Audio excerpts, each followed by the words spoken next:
আসসালামু আলাইকুম। আমি মোহাম্মদ নাইমুদ্দিন। আপনাদের সবাইকে আমার আজকের আলোচনায় স্বাগতম জানাচ্ছি। আজকে আমি কথা বলবো চলমান রাশিয়া এবং ইউক্রেনের যুদ্ধ পরিস্থিতি নিয়ে। আমার আলোচনার শুরুতেই কিছুটা পেছন থেকে আমি শুরু করি। আপনারা জানেন 1991 সালে সাবেক সোভিয়েত ইউনিয়ন ভেঙে বর্তমান 15টি রাষ্ট্রের সৃষ্টি হয়। প্রত্যেকটি রাষ্ট্রই স্বাধীন এবং সার্বভৌম।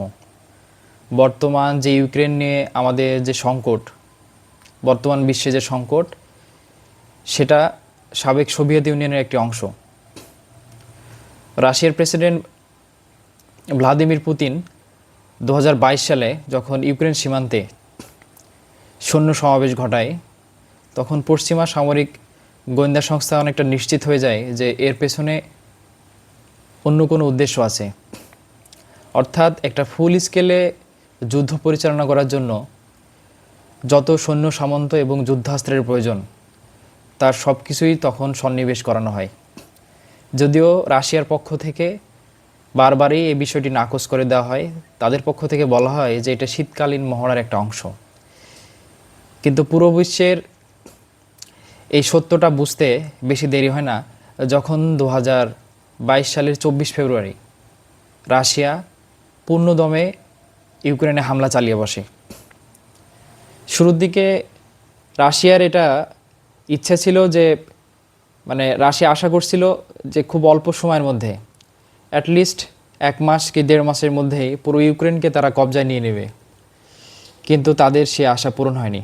তারা এটা চিন্তাও করেনি যে কতটা অকল্পনীয় প্রতিরোধের তারা শিকার হবে। তো এই পরিস্থিতিতে জাতিসংঘ, বিশেষত আমেরিকার ভূমিকা অনেক বেশি গুরুত্বপূর্ণ। কারণ এখনও পুরো বিশ্বের নিয়ন্ত্রকের ভূমিকায় আমেরিকার অবস্থান সুদৃঢ়। প্রেসিডেন্ট জো বাইডেন ওই সময়টায় রাশিয়াকে নিবৃত্ত করার জন্য অনেক ধরনের হুমকি ধামকি, এমনকি অর্থনৈতিক অবরোধের হুমকি দিচ্ছিলেন। শুধু আমেরিকা না, তার পশ্চিমা মিত্র, বিশেষ করে ফ্রান্স, যুক্তরাজ্য এবং ইউরোপীয় আরও যে দেশগুলো, তারা একযোগে রাশিয়াকে থামানোর চেষ্টা করছিল, কিন্তু রাশিয়াকে তারা থামাতে ব্যর্থ হয়। পরবর্তীতে হামলা চালানোর পরে শত শত নিষেধাজ্ঞা দেওয়া হয় যেন রাশিয়া অর্থনৈতিকভাবে দুর্বল হয়ে যায় এবং তারা হামলার জন্য প্রয়োজনীয় অর্থ সংকটে ভোগে এবং এই যুদ্ধটা থামিয়ে দেয় এক কথায়। কিন্তু তাদের সেই কৌশলও কাজে আসেনি। সম্ভবত রাশিয়া তার দীর্ঘমেয়াদী যুদ্ধ প্রস্তুতির অংশ হিসেবে তাদের অর্থনীতিটাকে এমনভাবে সাজিয়েছিল যেন দীর্ঘমেয়াদে তাদের মধ্যে নিষেধাজ্ঞা আসলে তারা এটাকে কাটিয়ে উঠতে পারে এবং তারা তাদের অবাধ বাণিজ্য স্বাভাবিক রাখতে পারে। আমরা জানি যে বর্তমান বিশ্বের প্রায় 80% আন্তর্জাতিক লেনদেন মার্কিন ডলারে হয়ে থাকে। তো রাশিয়া তার নিজস্ব মুদ্রা রুবলের মাধ্যমে তাদের যে অপরিশোধিত তেল বিভিন্ন দেশে রপ্তানি করে, এটার বিনিময় মাধ্যম হিসেবে ব্যবহার করা শুরু করে, যার ফলে এখন 2025 সাল, এই এত কয়েক বছর তারা নির্বিঘ্নে তাদের বাণিজ্য চালিয়ে আসছে। তো এই যুদ্ধে তাদের অনেক ক্ষয়ক্ষতি হয়েছে। তাদের সৈন্য সামন্ত উভয় পক্ষেরই অনেক ক্ষতি হয়েছে। বিশেষ করে রাশিয়ার তাদের ধরে নেওয়া হয় যে প্রায় 10 লাখ সৈন্যের ক্ষয়ক্ষতি হয়েছে। এর মধ্যে প্রায় মারা গেছে 1.5 থেকে 2 লাখ এবং অনেকে পঙ্গু হয়েছে, অঙ্গহানি এবং বিভিন্ন শারীরিক মানসিক তারা ক্ষতির শিকার হয়েছে। অপরদিকে ইউক্রেনেরও কিন্তু অনেক ক্ষতি হয়েছে, যদিও ইউক্রেনের অধিকাংশই তাদের যুদ্ধাস্ত্র পশ্চিমাদের দেওয়া, বিশেষত আমেরিকার। কারণ আপাত দৃষ্টিতে এই যুদ্ধটা রাশিয়া এবং ইউক্রেনের মধ্যে বললেও সত্যিকার অর্থে এই যুদ্ধটা হচ্ছে আমেরিকা আর রাশিয়ার। এখানে ইউক্রেন জাস্ট একটা মিডলম্যানের ভূমিকায় আছে এক কথায়। কিন্তু হ্যাঁ, এটা সত্যি, কখনো আমেরিকা সরাসরি সৈন্য দিয়ে এখানে সহায়তা করবে না। কারণ সৈন্য দিয়ে সহায়তা করলে এটা আরও বড় পরিসরে এই যুদ্ধটা ছড়িয়ে যেতে পারে। কারণ আমরা যদি গ্লোবাল ফায়ার পাওয়ার ইন্ডেক্সের দিকে তাকাই তাহলে আমরা দেখব যে বিশ্বে রাশিয়া দ্বিতীয় সর্বোচ্চ সামরিক শক্তির অধিকারী এবং পরমাণু অস্ত্রের দিক থেকে প্রথম। আর আমেরিকা প্রথম স্থান দখল করে আছে সার্বিক দিক থেকে। তো আমেরিকা কখনোই আর নতুন একটা যুদ্ধের ভার বহন করতে চাইবে না, কারণ আমেরিকা এমনিতেই মানে বিপর্যস্ত। 2021 সালেই আফগানিস্তান থেকে তারা বিতাড়িত হয় এবং বিভিন্ন জায়গায় তারা যুদ্ধ এগুলো করে অনেক বেশি তারা আর্থিকভাবে ক্ষয়ক্ষতির সম্মুখীন হয়েছে এবং বর্তমান বিশ্বে তার অন্যতম প্রতিদ্বন্দ্বী চীনকে মোকাবেলা করার জন্য বিভিন্ন কৌশল তাদেরকে নিতে হচ্ছে। এজন্য আমেরিকা কখনো এখানে সরাসরি জড়াবে না। তবে আবার এটাও সত্যি যে রাশিয়ার আগ্রাসন যে একেবারেই তারা মেনে নেবে সেটাও কিন্তু না। তারা বিভিন্ন যুদ্ধাস্ত্র এই সেই এগুলো দিয়ে সাহায্য করতেছে, কিন্তু সরাসরি তারা মাঠে আসবে না। তো যে কোনো দেশ যদি তারা কখনো অন্যায় কোনো কিছু করে ফেলে তাদেরকে শায়েস্তা করার জন্য আন্তর্জাতিকভাবে কয়েকটা মাধ্যম খুব প্রচলিত। তার মধ্যে 1 নম্বর হচ্ছে নিন্দা জ্ঞাপন করা, 2 নম্বর হচ্ছে কূটনৈতিক চাপ, আর তৃতীয় বা সর্বশেষ যেটা বলা সেটা সামরিক আগ্রাসন।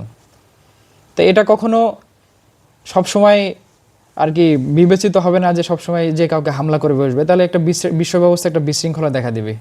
কারণ সবসময় হামলায় মানে সামরিক আগ্রাসনই সব কিছুর সমাধান না। তো এমত অবস্থায় কি হতে পারে? প্রেসিডেন্ট ডোনাল্ড ট্রাম্প ক্ষমতায় আসার পর তার একটা বিষয় আমার খুব ভালো লাগছে, সেটা হচ্ছে যে তিনি সব জায়গায় যুদ্ধ থামিয়ে দেওয়ার চেষ্টা করছে, বিভিন্ন আলোচনা উদ্যোগ নিচ্ছে যাতে যুদ্ধগুলো থেমে যায়। এর সর্বশেষ চেষ্টা হিসেবে কয়েকদিন আগে আমেরিকার আলাস্কা অঙ্গরাজ্যে একটা বৈঠকের আয়োজন করে, কিন্তু সেখানে তেমন ফলপ্রসূ কোনো ফলাফল আসেনি। কারণ না আসার পেছনে কিছু কারণ আছে। আমরা যদি এই যুদ্ধের মোটা দাগে কিছু কারণের পেছনে আমরা যদি ফোকাস করি তাহলে দেখতে পাবো যে রাশিয়া ইউক্রেনে হামলা চালিয়েছিল একটা অজুহাতে, সেটা হচ্ছে যে ইউক্রেন যেন ন্যাটোতে যোগ না দেয়, যেটা নর্থ আটলান্টিক ট্রিটি অর্গানাইজেশন 1949 সালে রাশিয়াকে ঠেকানোর জন্য প্রতিষ্ঠিত হয়। তো রাশিয়ার বক্তব্য ছিল যে ইউক্রেন যেন এই অর্গানাইজেশনে যোগ না দেয়, মিলিটারি অর্গানাইজেশনে যেন যোগ না দেয়। কিন্তু সার্বিক অর্থে আমরা যদি বাস্তবতা নিরিখে জিনিসটা ভাবি, এটা কতটুকু যৌক্তিক?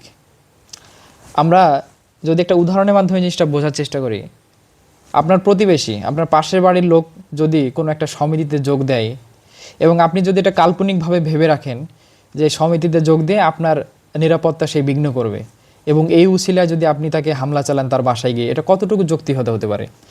একটা স্বাধীন রাষ্ট্র সে কতটুকু কি করবে না করবে তার নিজস্ব চিন্তাভাবনা আছে, তার পলিসি আছে, পলিসি মেকিং বিষয় আছে। সেখানে কোনো একটা রাষ্ট্র আমার অপোজিট, আমার ক্ষতির সম্মুখীন হতে পারি আমি, এরকম মানে সম্ভাবনা আছে, কিন্তু আসলে থ্রেট আছে কিনা এটা বাস্তবতা তো মানে প্রমাণিত না। কারণ ইউক্রেন কখনো রাশিয়াতে হামলা চালানোর কোনো কজ দেখায়নি, ঠিক আছে? তো সেখানে হামলা চালানো এটা কতটুকু যৌক্তিক?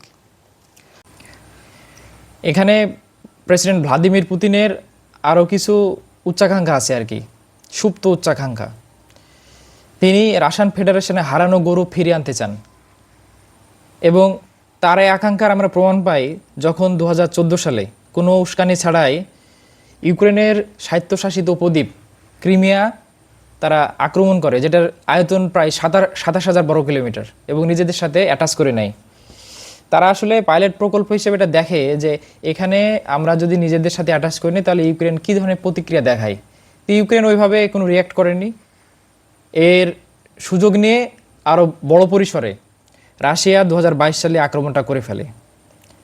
তো আমার কথার মানে অর্থ হচ্ছে, আমি যেটা বলতে চাই, আমার সাথে অনেকে দ্বিমত করতে পারেন, এই যুদ্ধের প্রধান উদ্দেশ্য হচ্ছে ইউক্রেন দখল এবং রাশিয়ান ফেডারেশন আয়তন বৃদ্ধি, সোজা বাংলায় জমি দখল, ঠিক আছে?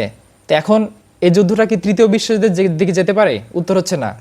কারণ খুব বড় পরিসরে অন্যান্য কোনো দেশের এখানে অতটা স্বার্থ নাই, বরং এই বিলাসবহুল যুদ্ধ এই ধীরে ধীরে ধীরে ধীরে চলতেই থাকবে যদি এটাকে বাইরে থেকে তৃতীয় কোনো দেশ, কোনো সংস্থা, কোনো রাষ্ট্র যদি এটাকে থামানোর উদ্যোগ না নেয়।